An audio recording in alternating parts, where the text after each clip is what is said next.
আমরা ইম্পোর্ট করছি।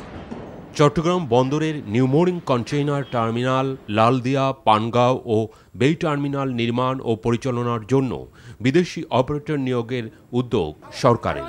এই সিদ্ধান্ত প্রত্যাহারের দাবিতে বন্দর অবরোধ, মশাল মিছিল সহ ধারাবাহিক আন্দোলন চালিয়ে যাচ্ছে শ্রমিক কর্মচারী ঐক্য পরিষদ স্কপ।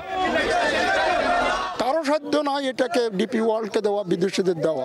এটা আমরা প্রত্যাহার করাবই। মুনাফাও করছে, লোডিং আনলোডিং বাড়ছে, কাজে আমরা কেন এই বন্দরকে দেব তার কথাই। তবে বন্দর কর্তৃপক্ষ বলছে, বিদেশি অপারেটর পরিচালনা করলেও টার্মিনালের মালিকানা থাকছে তাদের কাছেই। এই উদ্যোগে দেশের কোনো ক্ষতি হচ্ছে না বলেও সম্প্রতি সাংবাদিকদের জানান অন্তর্বর্তী সরকারের এ উপদেষ্টা। আমাদের ক্ষতি করে কখনোই বে টার্মিনাল হোক দেব না। বিশ্বে কেউ কারো ক্ষতি করে দেয় না। আমরা আশা করব যে আমাদের টার্মস অ্যান্ড কন্ডিশনের মধ্যে ওনারা মানবেন। আমি না, আমাদের সরকার আমরা আলোচনা করি, যদি মনে করি দেশের জন্য ভালো, বাংলাদেশের জন্য ভালো, সেটাই করব।